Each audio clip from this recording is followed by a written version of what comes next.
1절에서 9절 말씀까지 보겠습니다.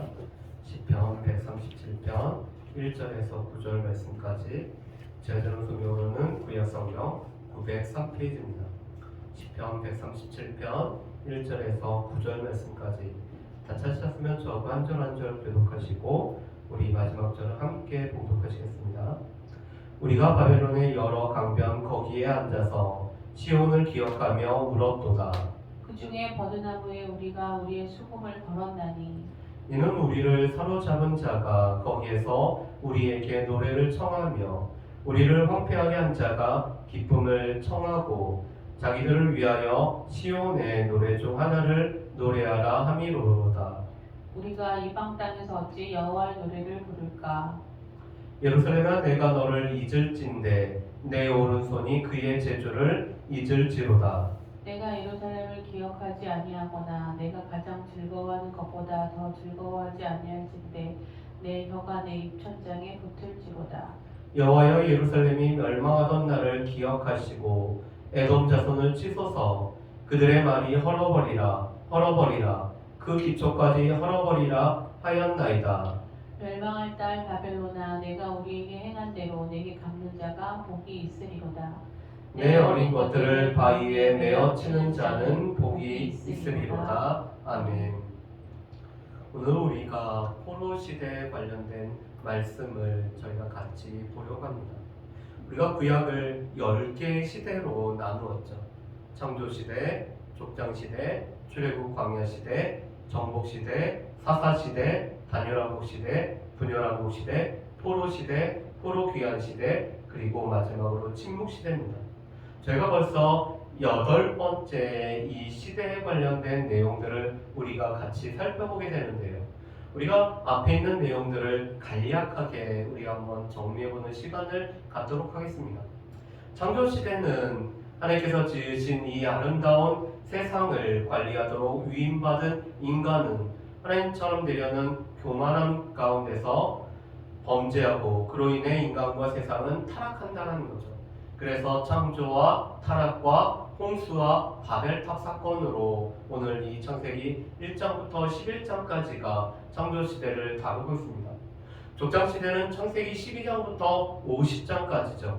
큰 민족을 이루어 복의 근원이 되게 하시겠다라는 하나님의 약속을 믿고 믿음의 조상들은 역경을 헤치며 살아간다는 거죠. 그래서 하나님께서 이 신할 평지로부터 아브라함을 불러내셔서 하나님 나라의 약속을 주시고 또 그 약속을 이루어가는 그 시대를 우리가 족장시대라고 할 수가 있습니다. 그래서 아브라함과 이삭과 야곱과 요셉이라는 족장들을 통해서 하나님께서 하나님의 구원의 역사들을 이루어가는 시대이죠. 출애굽 광야 시대는 조상들과의 언약을 기억하시고 이스라엘을 노예 생활에서 해방시키신 후 약속의 땅으로 인도해 가면서 예배하는 공동체가 되도록 철저하게 훈련시키는 시대가 바로 이 출애굽 광야 시대입니다. 오늘 이스라엘 백성들은 그 조상들과 맺었던 언약을 잊었을지라도 하나님께서는 조상들과 맺었던 언약을 기억하시고 이스라엘 백성들을 노예 생활로부터 해방시키는 구원을 행하셨을 뿐만 아니라 구원 이후에 시내산에서 언약을 맺는 언약 백성으로 또한 약속의 땅으로 인도해 가면서 예배하는 공동체가 되도록 또 오늘 그들이 불순종함으로 말미암아 불신앙으로 실패했을 때 40년의 시간을 통해서 재훈련하는 시간이 바로 이 출애굽 광야 시대죠. 그래서 출애굽 광야 시대 때는 출애굽과 시내산 언약 그리고 불신앙과 40년간의 재훈련으로 이루어져서 출애굽기 민수기 말씀이 뼈대를 이루고 있죠.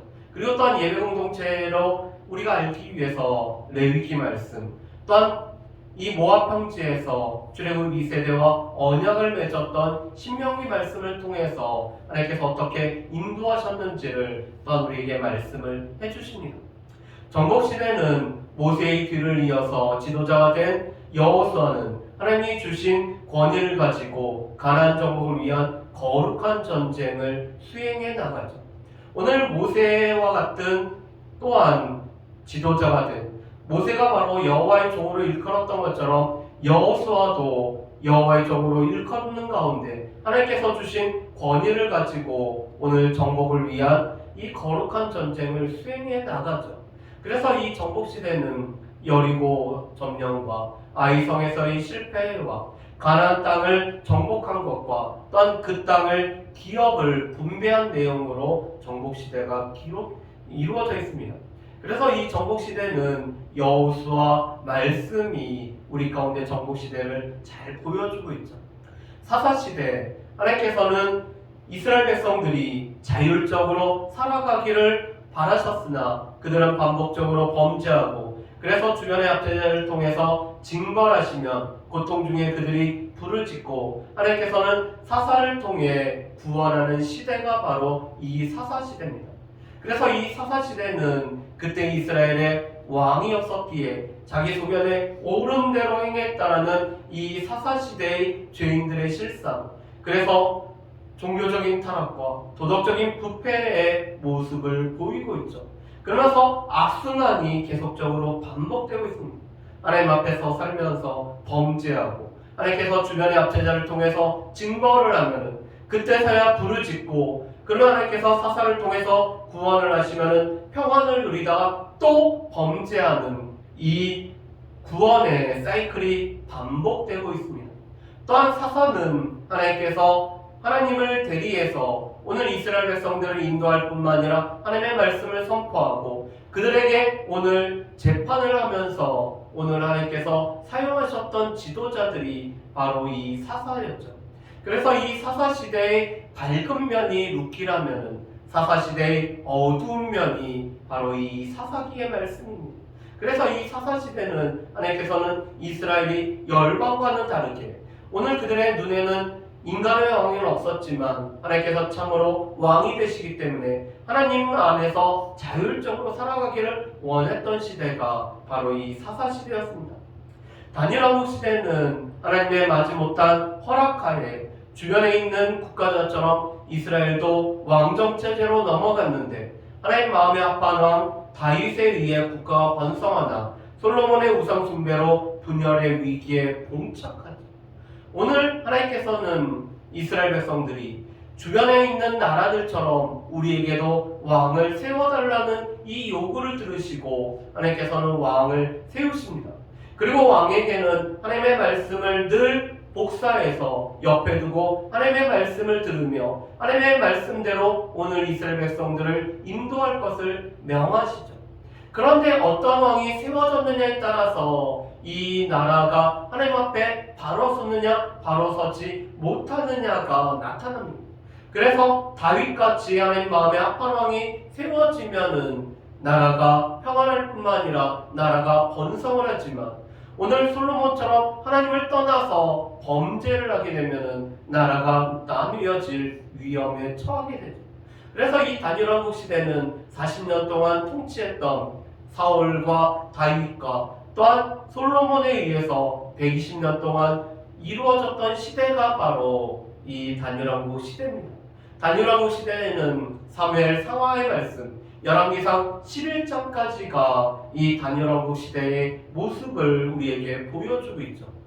분열 왕국은 북이스라엘은 줄기차게 멸망의 길로 가지만 남유다는 갈팡질팡하며 멸망의 길로 갔다라는 것이 바로 이 분열 왕국 시대의 모습이죠.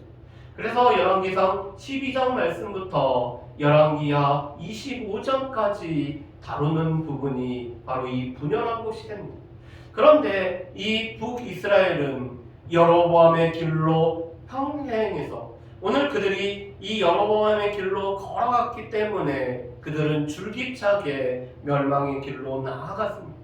반면에 남유다는 하나님 보시기에 선한 왕이 세워졌을 때는 하나님 앞에 가까이 가지만 하나님 보시기에 오늘 다윗의 길로 가지 않는 악한 왕이 있을 때는 그들이 또한 하나님을 떠나버려서 갈팡질팡하지만 끝내는 멸망의 길로 오늘 향하게 되고 있죠. 이 모든 것은 솔로몬의 범죄와 특별히 르호보암의 어리석은 정치적인 모습과 그리고 무엇보다도 오늘 주변에 있는 나라들이 이 이스라엘을 견제하였기 때문에 오늘 이 나라가 분열했던 모습을 우리가 볼 수가 있습니다. 오늘은 우리가 포로 시대의 모습을 보기를 원합니다.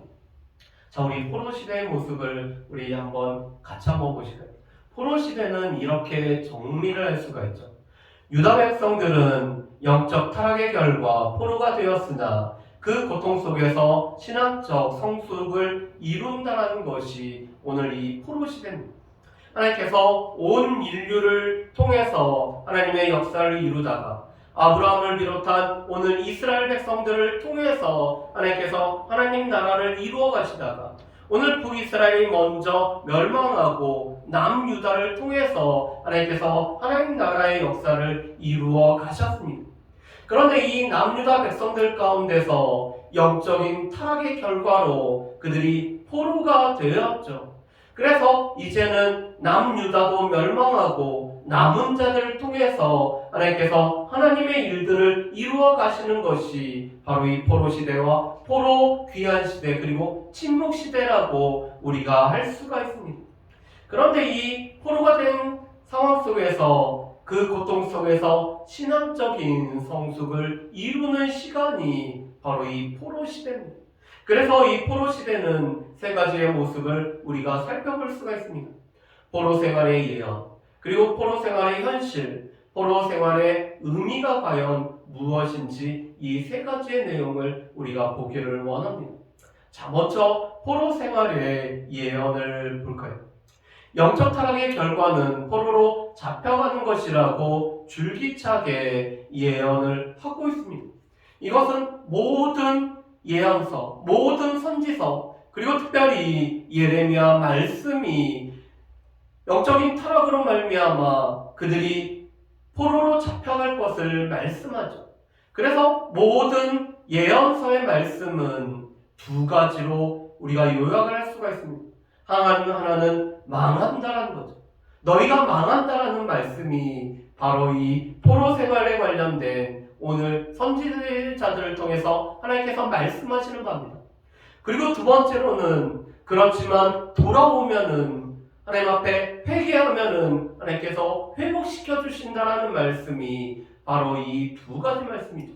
그래서 선지자들은 늘 망한다라는 말씀과 그렇지만 회개하고 돌아오라는 이 말씀을 하나님께서는 말씀을 하고 계시고 모든 선지자들을 통해서 특별히 예레미야 선지자는 포로가 되는데 이 바벨론에 항복하면서 그 땅에 머물 것을 이 예레미야 선지자를 통해서 하나님께서는 말씀을 하고 계시죠. 자, 두 번째 포로 생활의 현실.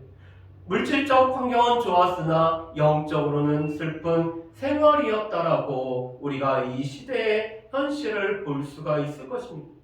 우리가 나중에 보면은 이 포로에서 세 차례에 걸쳐서 귀환을 하게 됩니다. 그렇지만 귀환을 하지 아니하고 여전히 바벨론에 머물러 살아가는 사람들이 있죠. 그 이유는 여전히 그들 가운데 물질적인 환경이 좋았다는 것을 뜻하고 있습니다. 그렇지만 죄송합니다. 이 물질적 환경이 좋았어도 영적으로는 오늘 이스라엘 백성들은 슬픈 환경 가운데 있었던 것이 바로 이 포로 생활의 현실적인 모습이었습니다. 자, 그렇다면은 이 포로 생활의 의미는 무엇이었을까요? 하나님의 징벌은 동시에 깊은 영적 유익과 각성이었다.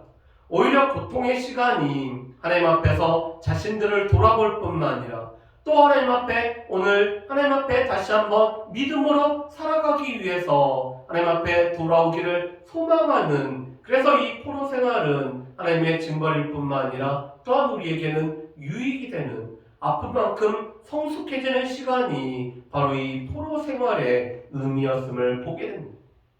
자, 그렇다면은 이 내용들을 조금만 더 우리 구체적으로 한번 보실까요? 자, 먼저 포로 생활의 예언의 모습을 봤으면 좋겠습니다. 자, 이 말씀을 보면 이렇게 되어 있습니다.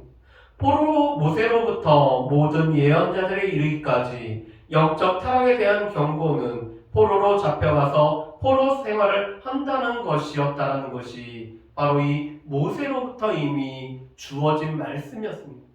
그래서 대표적인 말씀이 신명기 4장 27절에서 28절 말씀을 보면은 하나님께서는 이스라엘 백성들이 타락하였을 때 오늘 그들이 알지 못하는 나라로 끌려갈 뿐만 아니라 그들이 섬기지 않았던 나무로 만들어졌던 신들을 섬길 것을 모세를 통해서 이미 말씀이 전해지고 있습니다. 그리고 우리가 너무나 잘 알고 너무나 좋아하는 신명기 28장의 말씀, 나가도 복을 받고 들어가도 복을 받고 떡반죽 그릇에서도 복이 있고 우리 가운데 복이 넘친다라는 이 신명기 28장 말씀에 보면은 동일하게 이스라엘 백성들이 하나님 앞에 범죄했을 때 하나님께서 이스라엘 백성들을 흩으실 뿐만 아니라 그들이 알지 못했던 나라로 가서 그들이 섬기지 않았던 신들을 섬기게 될 것을 모세를 통해서 이미 말씀을 하고 있습니다. 여러 선지자들은 이 모세오경이라는 특별히 신명기의 말씀을 기준으로 해서 오늘 그들이 선포하고 이 말씀대로 이루어졌는지를 우리 가운데 들려주고 있습니다. 그래서 성전을 짓고 이 성전에서 기도를 한 솔로몬도 동일하게 열왕기하 6장 말씀에서 기도를 하면서 혹여나 이스라엘 백성들이 범죄하여서 오늘 쫓겨났다가 그곳에서 성전을 향하여 기도하면은 이라고 오늘 기도를 하고 있습니다. 왜냐하면 솔로몬도 이 신명기 말씀을 바탕으로 해서 오늘 그가 기도를 하고 있기 때문에 그렇죠. 그래서 오늘 모세 때부터 이미 이스라엘 백성들이 영적으로 범죄하면 영적으로 타락하면 그들 가운데는 포로로 오늘 끌려갈 것이 이미 선포되어졌습니다. 그리고 모든 선지자들은 이 모세의 선포대로 오늘 그대로 선포를 했죠. 그런데 하나님은 이런 포로로 끌려가는 가운데도 은혜를 베푸셔서 70년이 차면은 이스라엘 백성들의 이 포로 생활이 끝나게 된다라고 예레미야 선지자를 통해서 약속을 해주셨습니다. 그렇기 때문에 오늘 이 포로 시대, 이 가나안 땅, 팔레스타인 땅에서는 예레미야 선지자가 사역을 하고 있었고 오늘 바벨론 땅에서는 다니엘과 에스겔이 사역을 하고 있었는데 다니엘은 이 예레미야 선지자의 말씀을 붙잡고 기도하는 가운데 하나님께서 70년이 지나면은 포로 생활로부터 돌아오게 할 것을 그가 듣고 오늘 이 말씀을 붙잡고 하나님 앞에 간구하는 모습을 볼 수가 있습니다. 그래서 오늘 이스라엘 백성들은 70년이 지나면은 포로에서 돌아올 것을 말씀합니다. 자, 그런데 우리가 1차, 2차, 3차에 이 포로로 끌려갔던 시간과 오늘 1차, 2차, 3차에 귀환을 했던 이 시대의 모습을 우리가 한번 살펴봤으면 좋겠습니다. 우리 1차 포로는 BC 605년에 여호야김 왕 때 이미 포로로 끌려갔죠. 그런데 1차 귀환이 BC 536년에 이루어지고 있습니다. 여러분 1차 포로에서부터 1차 귀환까지의 시간이 정확하게 70년이 걸리는 것을 우리가 볼 수가 있습니다. 그리고 2차는 BC 597년에 그리고 3차 포로는 BC 586년에 예루살렘이 멸망함으로 말미암아 남유다가 멸망하고 성전이 파괴되는 BC 586년에 3차로 이렇게 포로로 오늘 그들이 끌려가고 있습니다. 그런데 2차 귀환은 BC 458년에 에스라를 통해서 에스라의 주도로 오늘 2차 귀환이 이루어지고 3차는 BC 445년에 느헤미야를 통해서 오늘 3차 귀환이 이루어지죠. 그래서 우리가 1차 포로로부터 1차 귀환까지 딱 70년이 걸린다는 사실을 우리가 보게 됩니다. 또 한 가지 우리 3차 포로로 끌려왔던 BC 586년에 예루살렘 성전이 파괴가 되죠. 그런데 정확하게 70년인 BC 516년에 스룹바벨에 의해서 예루살렘 성전이 다시 재건이 됩니다. 그래서 두 번째 성전은 스룹바벨 성전이라고 불려지는데 이 재건 시간도 586년에서 516년이라는 딱 70년에 걸려서 성전이 재건되는 모습을 우리가 볼 수가 있습니다. 그래서 하나님께서는 예레미야 선지자를 통해서 70년이 지나면은 포로에서 돌아오게 해야겠다라는 이 약속의 말씀, 또 무너졌던 성전이 딱 70만 년 만에 재건되어짐으로 말미암아 하나님의 약속이 얼마만큼 신실하게 이루어지는지를 우리에게 보여주고 있습니다. 자, 두 번째로 그렇다면은 포로 생활의 현실을 한번 볼까요? 우리 먼저 포로로 끌려갔던 사람들의 모습을 우리가 한번 봤으면 좋겠습니다. 우리 다니엘서 1장 3절과 4절 말씀에 보면은 어떠한 사람들을 포로로 끌려갔는지를 이렇게 말씀합니다. 이스라엘 자손 중에서 왕족과 귀족 몇 사람을 끌고 갔는데 그들은 다 흠이 없고 용모가 아름다우며 모든 지혜를 통찰하며 지식에 통달하며 학문에 익숙하여 왕궁에 설만한 소년들을 끌어갔다라고 말씀을 하고 있습니다. 여러분, 여기서 중요한 것은 왕궁에 설만한 사람, 그래서 갈대아의 언어와 갈대아의 학문을 익히게 함으로 말미암아 이 바벨론에 오늘 사용할 수 있는 사람들을 오늘 끌고 갔다라는 사실이죠. 그런데 이 말씀을 보면은 그들 가운데는 흠이 없을 뿐만 아니라 용모도 오늘 아름다웠고 또한 이 지혜가 뛰어났던 사람들을 오늘 그들이 이 포로로 끌고 갔던 것을 보게 됩니다. 그리고 이 유다 땅에는 가난하고 오늘 비천한 자들만 남겨두어서 포도원 지기와 또한 이 땅을 오늘 이 농작을 짓는 사람들로 오늘 삼고 있죠. 왜냐하면 이 포로로 끌어가고 그 땅에는 가난하고 비천한 사람들만 오늘 땅을 개간해서 오늘 농사를 짓게 함으로 말미암아 황폐화되는 것을 막지만 이 바벨론에 오늘 반역할 만한 사람들은 다 끌고 가서 특별히 바벨론을 위해서 오늘 그들이 쓰고 있다는 것입니다. 이것은 북이스라엘을 오늘 멸망시켰던 아수르와 또한 포로로부터 귀환시키는 바사 제국과는 다른 정책이 펼쳐지는 것들을 보게 됩니다. 아수르의 정책은 혼합시키는 정책이었습니다.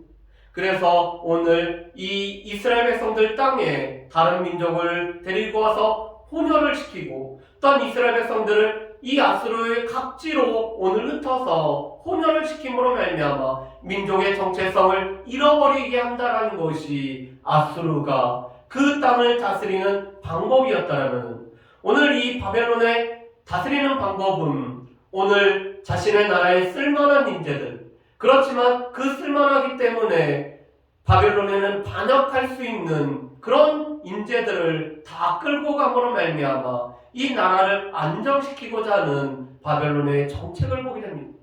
그런데 바사의 정책은 127도단에는 이 넓은 도기 때문에 자기의 나라를 자기 민족이 다스림으로 말미암아 제국의 안정을 꾀하는 것이 바로 이 바사의 정책이었습니다. 물론 바사는 그러기 위해서는 이 127도를 오늘 잘 행정조직을 잘 이룰 뿐만 아니라 또한 역참제도를 둬서 어디든지 관리를 파견할 수 있는 그런 제도를 마련을 하죠. 그래서 오늘 이 바벨론에 끌려왔던 포로들을 가나안 땅으로 보냄으로 말미암아 이 땅은 이스라엘 백성들이 그 땅을 지키는 정책을 피는 것이 바로 이 바사의 정책입니다. 자, 그렇지만 물질적 환경은 좋았으나 영적으로는 슬픈 상황이었습니다. 왜 그럴까요? 성전이 무엇보다도 파괴되었습니다. 이스라엘 백성들의 삶의 중심이라고 할 수 있는 성전이 파괴가 됐죠. 그뿐만 아니라 하나님께 제사를 드릴 수도 없게 되었습니다.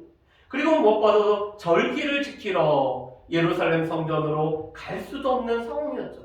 성전이 파괴됐기 때문에 이 성전으로 갈 수 있는, 절기가 됐다고 해서 오늘 성전으로 갈 수 있는 상황도 아니었습니다. 다시 말해서 오늘 이 성전이 파괴됨으로 말미암아 오늘 이스라엘 백성들의 정체성이 흔들려버리는 상황을 맞이하게 된 거죠. 그런데 그런 모습을 우리에게 잘 보여주는 말씀이 시편 137편 1절부터 9절까지의 말씀입니다. 이 시편 137편의 말씀은 크게 세 부분으로 나누어져 있습니다. 첫 번째로는 4절까지가 바로 이 비참한 모습을 통해서 오늘 시인이 애통해하는 모습이 4절까지의 말씀이고, 5절부터 6절 말씀은 하나님 앞에 대한 충성에 대한 마음들, 그리고 7절부터 9절까지는 하나님 앞에 탄원하는 내용으로 되어 있는 것이 바로 이 시편 137편의 말씀입니다. 자, 그런데 먼저 1절부터 4절까지가 오늘 이 포로 생활의 현실을 말해주고 있습니다. 오늘 이 시편 기자는 이렇게 얘기를 합니다. 바벨론 강변에 앉아서 시온을 기억하며 울었다라고 말합니다. 이 바벨론은 유프라테스와 티그리스 사이에 또한 이 강들의 지류 속에 있었기 때문에 오늘 이 바벨론 강변에 앉았다라는 것은 지금 포로에서 이 강변에서 오늘 정착한 생활을 하는 가운데 그곳에서 시온을 기억하며 울 뿐만 아니라 또 하나님 앞에 오늘 예배를 드릴 때, 제사를 드릴 때 오늘 탔던 이 수금을 나뭇가지에 걸어놨다라는 것을 말하고 있습니다. 그런데 오늘 이 시인의 마음을, 오늘 나라를 잃어서 오늘 슬픔에 빠져 있는데, 그리고 하나님 앞에 오늘 제사를 드리지 못함으로 말미암아 하나님 앞에 찬양했던 악기를, 수금을 이 나뭇가지에 걸어놓을 수밖에 없는 이런 안타까운 상황인데, 오늘 자신을 사로잡혔던 자가 이렇게 요구하는 것이 시인의 마음을 더 아프게 하는 거죠. 자기들을 위하여 시온의 노래 중 하나를 노래하라고 오늘 말하고 있습니다. 그런데 3절 말씀은 오늘 시인이 대꾸적인 요소로 오늘 대꾸법을 통해서 이 시를 이렇게 오늘 표현하고 있습니다. 제가 3절 말씀을 읽어보겠습니다. 이는 우리를 사로잡은 자가 거기서 우리에게 노래를 청하며 우리를 황폐하게 한 자가 기쁨을 청하고 자기들을 위하여 시온의 노래 중 하나를 노래하라 함이로다. 아멘. 오늘 이스라엘 백성들을 사로잡은 자, 또한 우리를 황폐하게 한 자, 오늘 이 예루살렘 성전뿐만 아니라 오늘 유다 성읍을 황폐하게 했던 이 자들이 지금 노래를 부르라, 우리를 위해서 기쁘게 하라라고 오늘 그들이 요구를 하고 있다는 상황입니다. 아마도 이들은 이 바벨론의 포로로 끌려온 유다 사람들에게 자신들을 위해서 오늘 영을 위한, 즐거움을 위한 노래를 부르라고 오늘 요구를 한 것 같습니다. 그들에게 있어서는 그 노래의 내용보다는 자신들을 즐겁게 하고 또한 자신들이 안에 복속한 나라의 백성들이 이 무엇보다도 이 바벨론의 신을 찬양하는 노래를 부르라고 오늘 요구를 한 것 같습니다. 그렇기 때문에 오늘 이 시편 기자는 내가 이 이방 땅에서 어떻게 여호와의 노래를 부를 수 있을까 하고 그의 안타까운 마음을 표현하고 있습니다. 내가 있는 이 땅은 이 이방의 땅일 뿐만 아니라 이방 신기를 섬기는 땅에서 또 이방인들의 오늘 조롱 가운데서 오늘 시온의 노래 하나를 오늘 어떻게 부를 수가 있겠느냐라고 오늘 이야기를 합니다. 그러면서 5절에는 이렇게 얘기하죠. 예루살렘을 잊을진대 내 오른손이 그의 재주를 잊을지어다. 이것은 내가 예루살렘을 잊지를 못합니다. 내가 예루살렘을 향해서 내가 잊는다 하면은 제가 이 수금을 타는 내 오른손의 이 재주를 아예 잊어버리겠습니다. 제가 이 이방 땅에서 하나님을 찬양하는 이 찬양을 제가 부르지 않겠습니다라고 오늘 다짐하는 것이 바로 5절과 6절의 말씀입니다. 지금 바벨론 강변에서 오늘 이 바벨론 땅에 사는 남유다의 백성들은 이 바벨론 사람들에 의해서 조롱을 받고 있는 상황이죠. 그들은 하나님을 노래했던, 하나님을 찬양했던, 하나님을 제사할 때 드렸던 이 노래를 자신들을 위해서 부르라고 이야기합니다. 하나님의 성전 기구를 오늘 자신들의 잔치의 도구로 사용한 것처럼 하나님을 찬양했던 그 찬양을 자신들의 기쁨을 위해서 부르라고 했기 때문에 오늘 이 강변에서 오늘 슬피 우는 이 시편 기자의 모습은 당시 포로로 끌려갔던 이스라엘 백성들의 모습인 것을 우리가 알 수가 있습니다. 자, 그렇다면은 포로 생활의 의미는 무엇일까요? 자, 하나님의 심판, 하나님의 백성들의 고통의 시간이었습니다. 그렇지만 신앙적인 유익을 얻게 되죠. 첫 번째 유익은 성전을 중심으로 신앙생활하는 것이 얼마나 좋은지를 뼈저리게 깨닫게 되었다는 것입니다. 여러분, 우리가 코로나 전국을 맞이해서 우리가 코로나 시대를 살아가면서 우리 가운데 일상의 생활을 할 수 있다는 것이 얼마나 감사한지를 우리가 코로나가 있기 전에는 정확하게 알지 못했죠. 우리가 하나님 앞에 나서 예배 드릴 수 있다는 것, 우리가 하나님을 마음껏 찬양할 수 있다는 것, 오늘 하나님의 백성들이 함께 모일 수 있다는 것이 우리에게 얼마나 큰 은혜였는지를 우리가 코로나를 겪다 보니까 더 뼈저리게 느끼게 됩니다. 그런 것처럼 오늘 성전에서 하나님 앞에 제사를 드리며 하나님 앞에 예배를 드렸던 것이 우리에게 얼마나 기쁨의 날이었고 감사의 날이었던지를 깨닫게 된다는 거죠. 두 번째로는 회당 중심의 생활이 시작되기 시작합니다. 여러분, 전에는 성전 중심의 신앙생활이었습니다.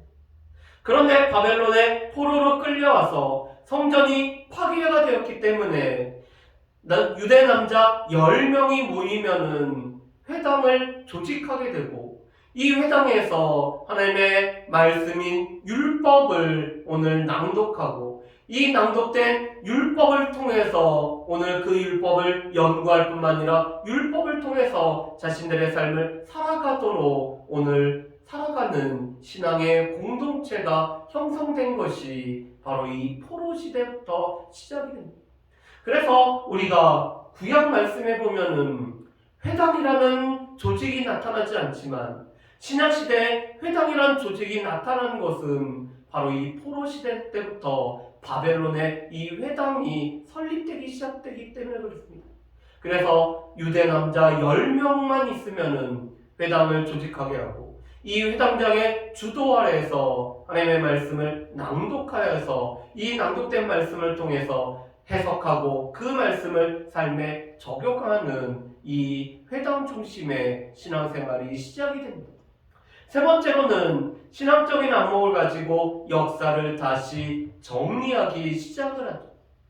여러분, 이때 출현하는 또 하나의 집단이 바로 서기관이라는 집단입니다.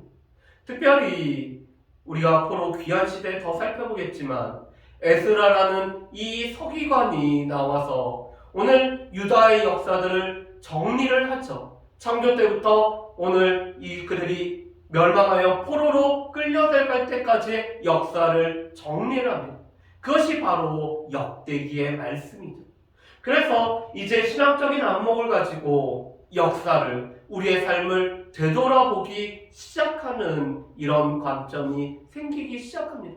그래서 아브라함이 하나님 앞에서 얼마나 복을 받았는지, 우리가 아브라함의 자손으로 택한 백성으로 살아갔던 것이 얼마나 큰 우리 가운데 유익이었는지, 그렇지만 하나님의 명령을 떠났기 때문에 우리에게 어떠한 징계가 임했는지를 오늘 신앙적인 안목으로 살펴보게 되는 것이 바로 이 포로 생활 속에서 주어지는 것입니다.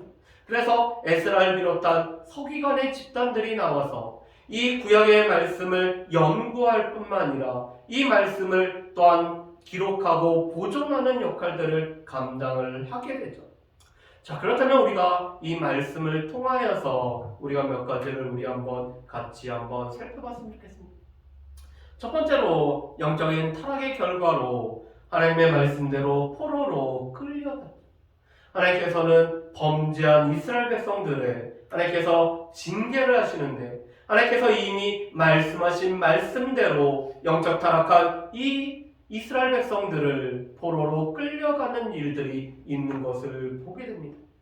우리가 분명히 기억할 것은 우리가 영적으로 하나님 앞에 떠나버리고 영적으로 하나님 앞에서 우리가 범죄했을 때 하나님께서는 우리를 징계하신다는 것은 우리를 여전히 하나님께서 사랑하신다는 우리 가운데 표징이라는 것을 우리는 분명히 기억을 하셔야 될 것입니다. 두 번째, 아무리 물질적으로 풍성하다고 해도 영적으로 곤고하게 되면은 그것은 우리 가운데 그것은 복이 아니라 그것은 우리 가운데 철저한 우리가 돌이킴이 필요한 시기라는 것을 우리는 기억을 하셔야 될 것입니다.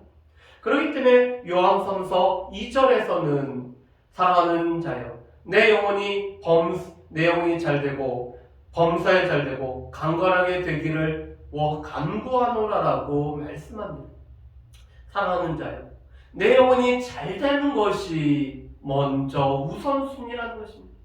그 다음에 범사가 잘되고 강건한 것이 우리에게 의미가 있는 것이지 이것의 우선순위가 잘못되어서 우리가 강건하고 범사에 잘되고 영혼이 잘되기를 힘쓴다라면은 그것은 우리 가운데 이 사랑하는 백성에게 주어지는 영적인 유익이 아니라는 사실입니다.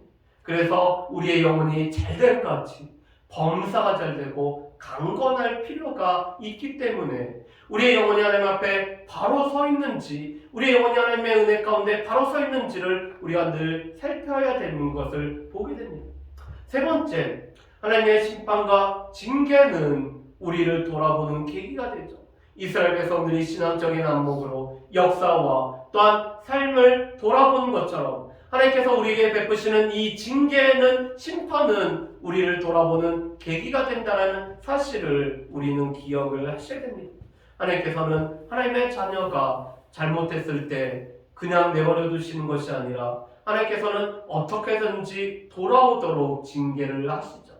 그래서 C.S. 루이스는 하나님께서는 징계라는 것을 통해서 우리에게 큰 소리로 우리에게 말씀하신다라고 우리에게 말씀하십니다.